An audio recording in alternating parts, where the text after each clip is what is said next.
Don't just live, live with passion. Welcome to Live with Passion. Thank you so much for tuning into the program. I want to talk to you about hope. I want to talk to you about, as 1 Peter says, we have a living hope. So in other words, hope isn't just for the future. Hope is alive right now.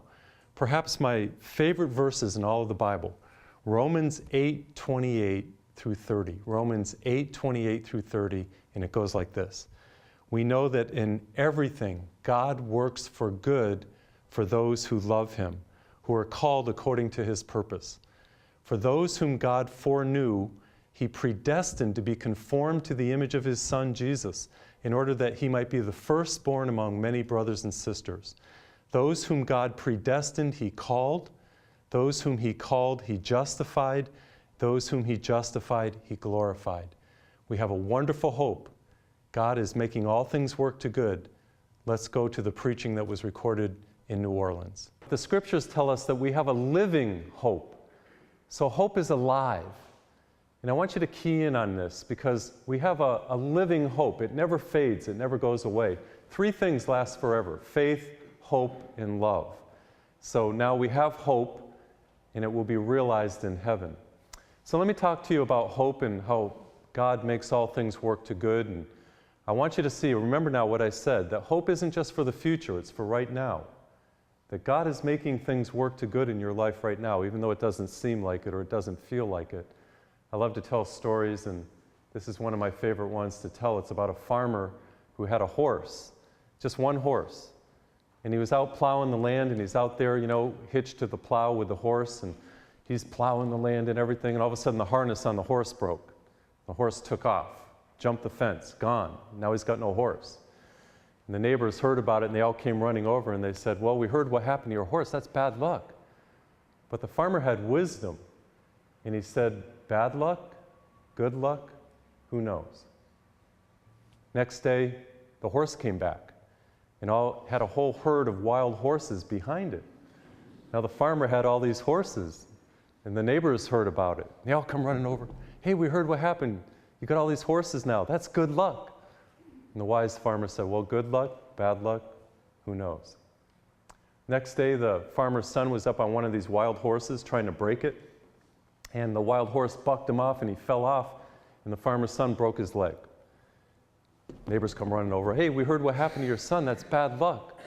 And the wise farmer said, well, bad luck, good luck, who knows?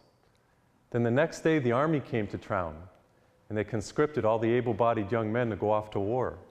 Because the farmer's son had a broken leg, they left him alone. Now, was that good luck, bad luck? Who knows? But you're all laughing, and you know why. See, I'm trying to describe that sometimes what seems to be good may not be good. And sometimes what seems to be bad may not be bad. That's right. And so I want you to see that in your life. Constantly, when things happen to me in my life, I wonder, is this good or bad? Let's just give it a little time and see, because God knows how to write straight with crooked lines. An example of that is the cross. We call this Good Friday. What's so good about a man being tortured and put to death, an innocent man? And yet we call it Good Friday. Not Bad Friday, Good Friday, because God brought resurrection, and He knows how to write straight with crooked lines. So you have to look beneath the surface of things, the surface of your life, to see that God really is working even in the tragedies, the trials, and the hardships of life. I remember the story about this man who was out sailing, and the wind hit him, ended up getting in a shipwreck, and found himself on this island, way off the shipping lanes. Nobody knew where he was. His radio was broken.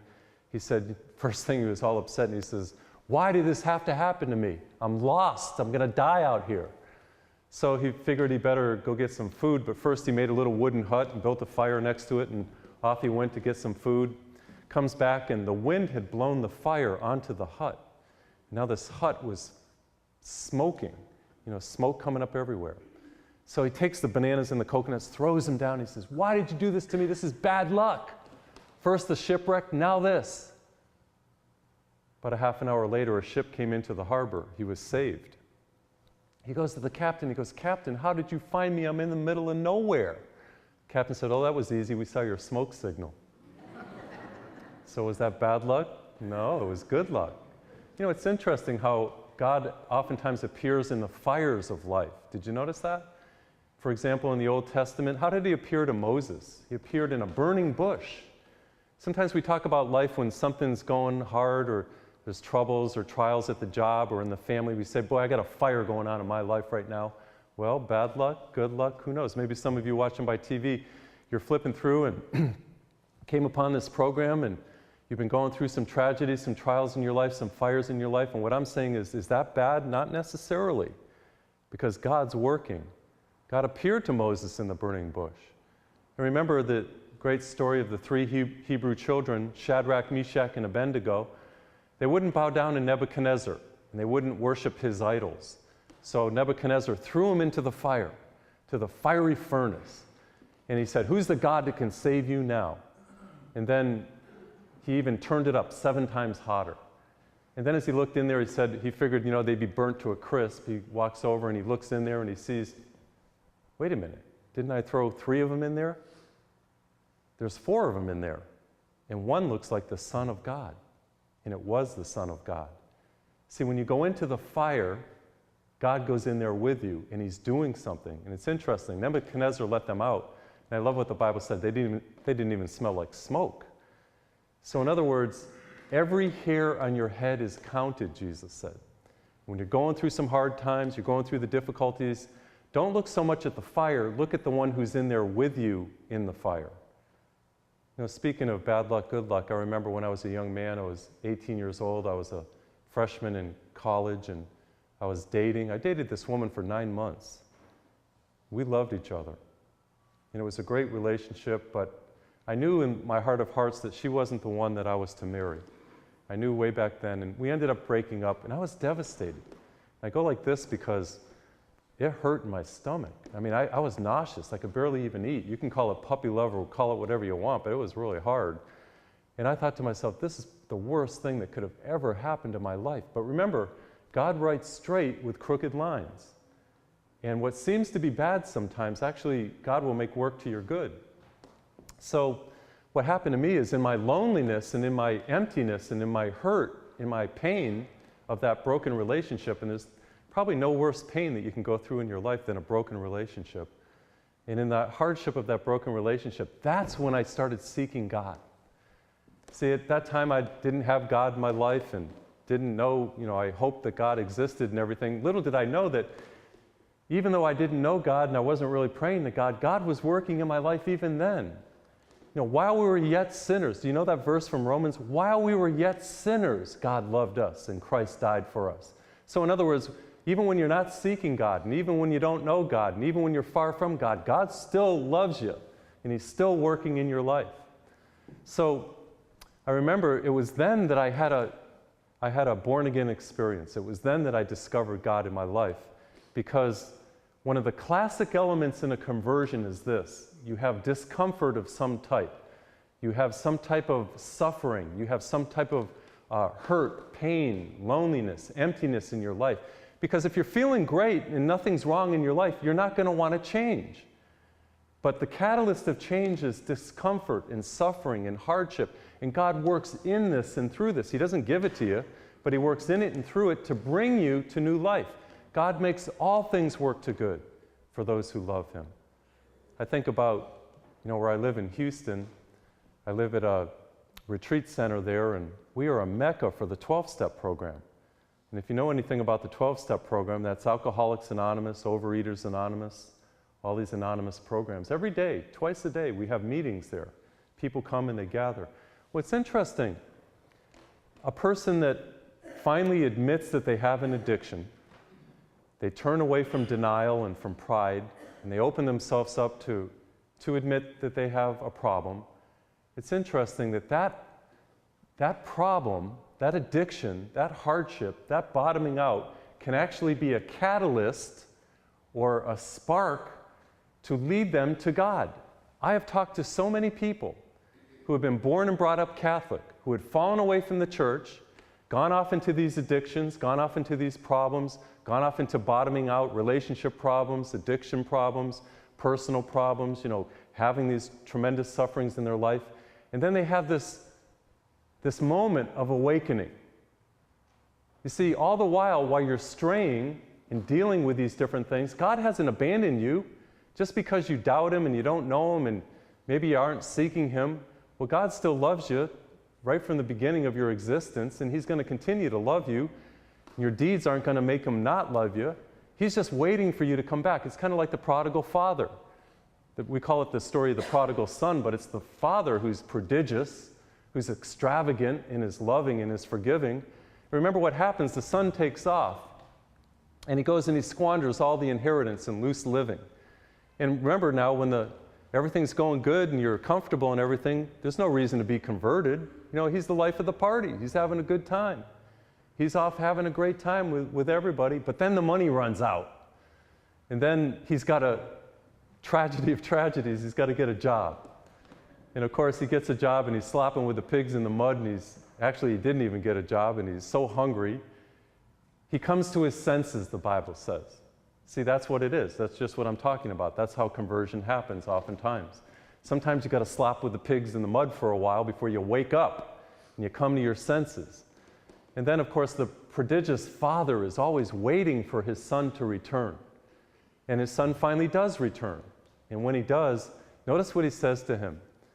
In the beginning of the parable, he said, "Give me your inheritance. Give me my inheritance." But he comes back to his father and he doesn't say, "Give me" anymore. He says, "Make me one of your hired servants." See, that's a conversion. Instead of gimme, gimme, gimme, you say, "Make me, mold me, change me, do a great work in me." And that's the good that God is after. So I talk to so many people that are in the 12-step program, and they say that they're bottoming out, their addiction actually turned out to good. They have a religious awakening, they find God in their life, and they come back to church. Maybe it's the Catholic Church, maybe it's another church, but it's amazing how God works in people's lives through the tragedies of life, and they find the forgiveness and the salvation that they need. So I want to tell you right now, maybe you're going through an addiction or a hardship that you can't seem to break. Well, don't give up on God, because God hasn't given up on you. He's right there for you. He's going to do something great in your life. You can find God in your life. He loves you before the world began, and He's not going to stop loving you. So don't give up on God. Have hope. Don't be a person of despair. And whatever you're going through, maybe it's a relationship problem, maybe it's a physical suffering, maybe it's some type of a trial or some type of a suffering of some sort. Well, don't give up on God, because God's going to continue to work in your life. It may not seem like it, may not feel like it, but God makes all things work to good for those who love Him. He brings resurrection out of the cross. And that's what we have to understand. It's called Good Friday because of the effects, not so much of the suffering, but of what God did in the suffering and how God brought resurrection. So hope is believing that God is working in our situation. And all you have to do is look at the human condition, and you will see right now, this day, people being converted, people being changed, people being transformed, people admitting that they have addictions, people turning away from sin. God is working in everybody's situation. Give God a chance. Don't live with despair. Live with hope. And I always tell people that you can cope through hope. It's interesting how pearls are produced. Women love to wear pearls, and they're valuable and they're good looking, and they're precious pearls. Well, if you know anything about a pearl, here's this little oyster there at the bottom of the sea. And then he has a little opening, and he opens his mouth just a little bit, and a piece of sand gets in there, an irritation. He doesn't like it at all, because he was comfortable there for a while. And then when that irritant gets in there, he's not so comfortable anymore. So he fights with it, he struggles with it, he wrestles with it. And as I was saying last night, it's in that wrestling and the struggling sometime that new life comes. So he fights it, he wrestles with it, he tries to push it out, he tries to get rid of that irritant. Of course, what I'm talking about, irritating people and, hardships, losing your job and physical sufferings. We all have that stuff. So he fights with it, tries to get rid of it, doesn't want it, tries to push it out. And after a while, a beautiful pearl is produced, all from the irritant. You know what I tell people? That irritations are invitations to new life. That obstacles can be opportunities. that your tragedies can be turned into triumphs. You just have to be a person of hope. You got to see how life works. And this is it. I mean, God is working. This is how you bear fruit. The fruit of the Spirit, the pearls of the Spirit, as it were. By the way, much of what I'm teaching about comes from my first book called Live Passionately, the one with the butterfly in the front. And I have this story in here about Abraham Lincoln. And, you know, Abraham Lincoln was one of the greatest presidents in the United States, but I don't know if you know about his road to the White House. It was fraught with failure and nervous breakdowns and defeats. He failed in business in 1831, defeated for legislature in 32, second failure in business in 33, suffered a nervous breakdown in 36, defeated for speaker, defeated for Congress, defeated for Congress, defeated for Senate, defeated for vice president, defeated for Senate, elected president in 1860. All those years of defeat and failures and nervous breakdowns, but he stayed with hope and he didn't give up. Any businessman or any person who strives for success in whatever endeavor, whatever field, there's going to be setbacks and there's going to be trials and tribulations, but you don't let that, you know, you've all heard, if you fall off the horse, get back up on the horse.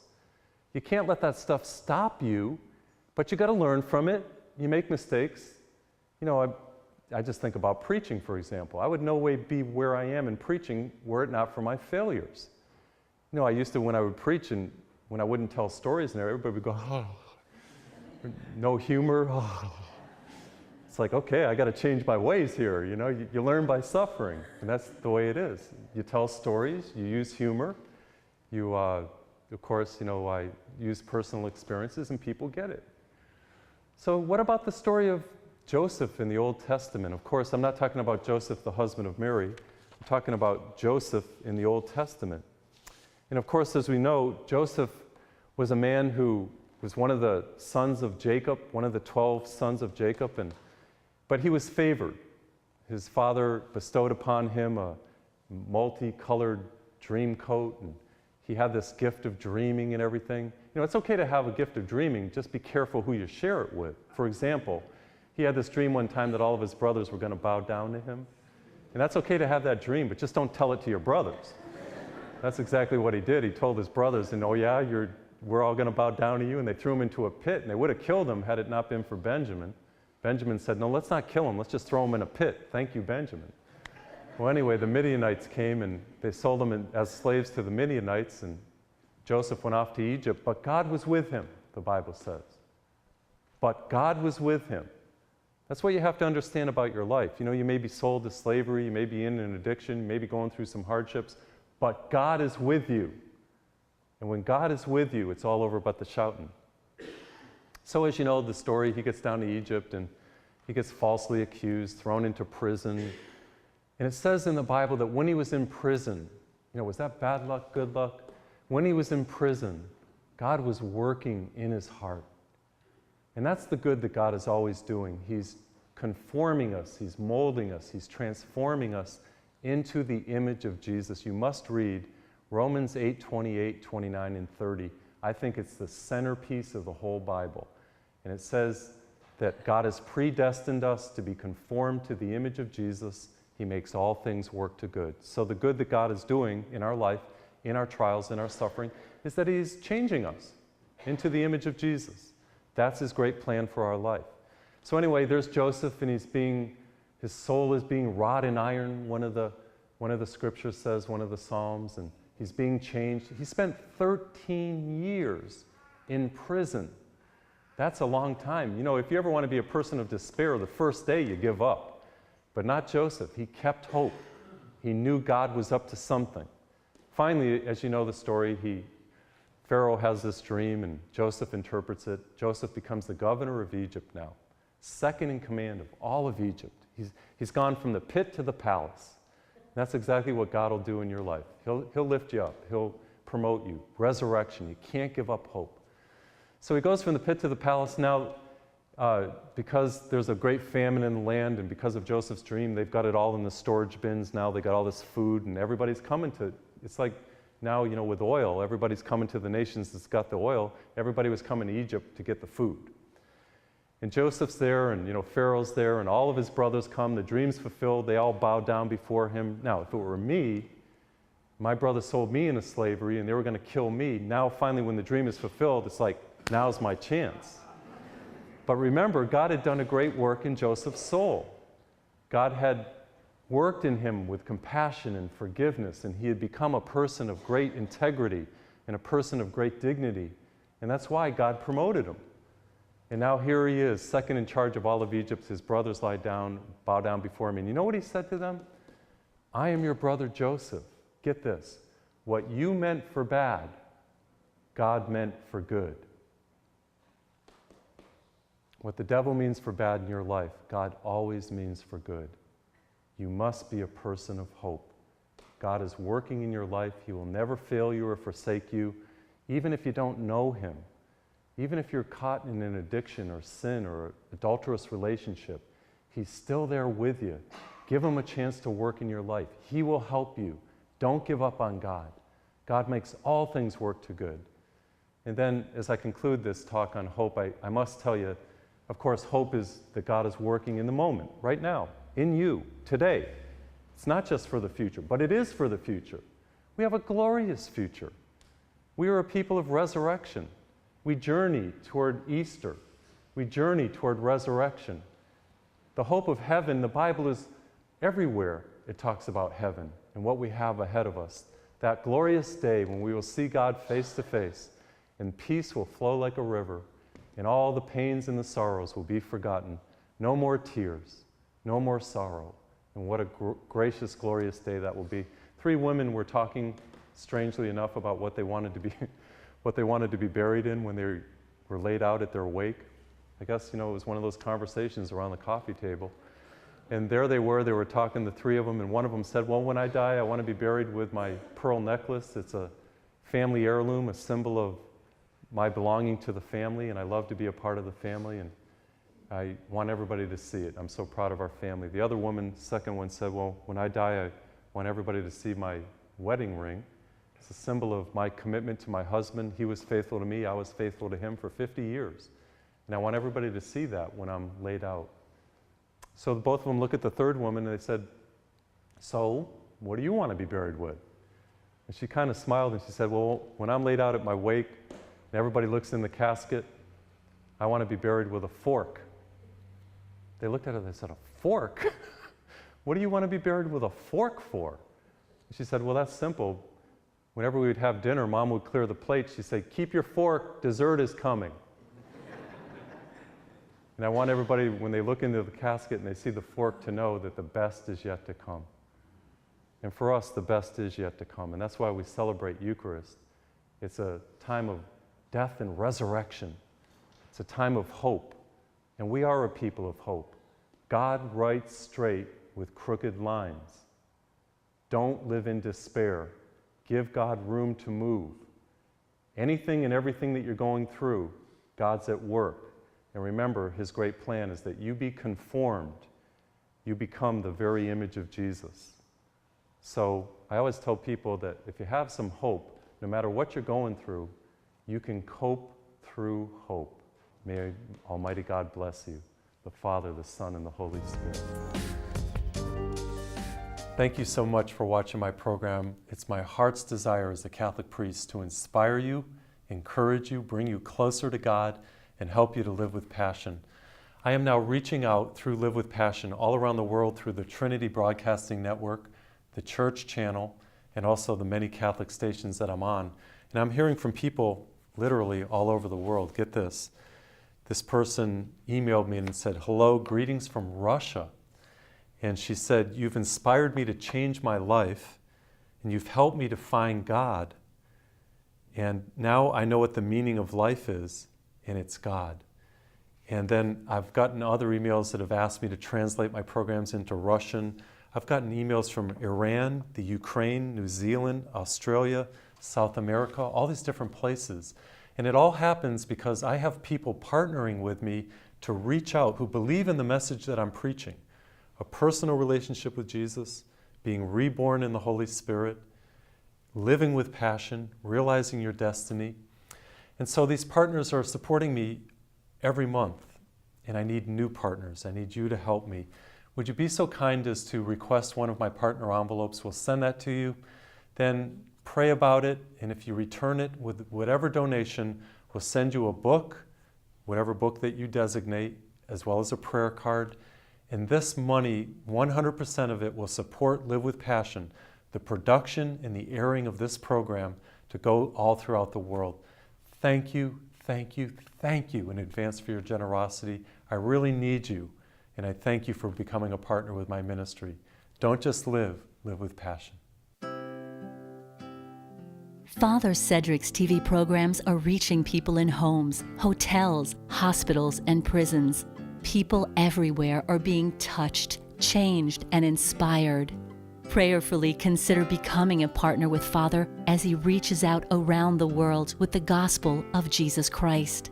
Simply call toll-free 1-844-FATHER-C. That's 1-844-328-4372. Email or write us and let us know you would like to become a partner with this dynamic ministry. We will send you contribution envelopes with no obligation. Indicate which book you would like when you send in your first donation, and we will send that book to you. 100% of your donations will go directly to the production and airing of Live with Passion. Also, any resources that you purchase will help fund Father's TV programs. Father has written 18 books that will inspire you and bring you closer to God. You can purchase these books, DVDs, and CDs by calling toll-free 1-844-FATHER-C. That's 1-844-328-4372. Or by visiting his bookstore at www.frcedric.org. Thank you for watching and supporting Father Cedric. Together we are making a difference all around the world.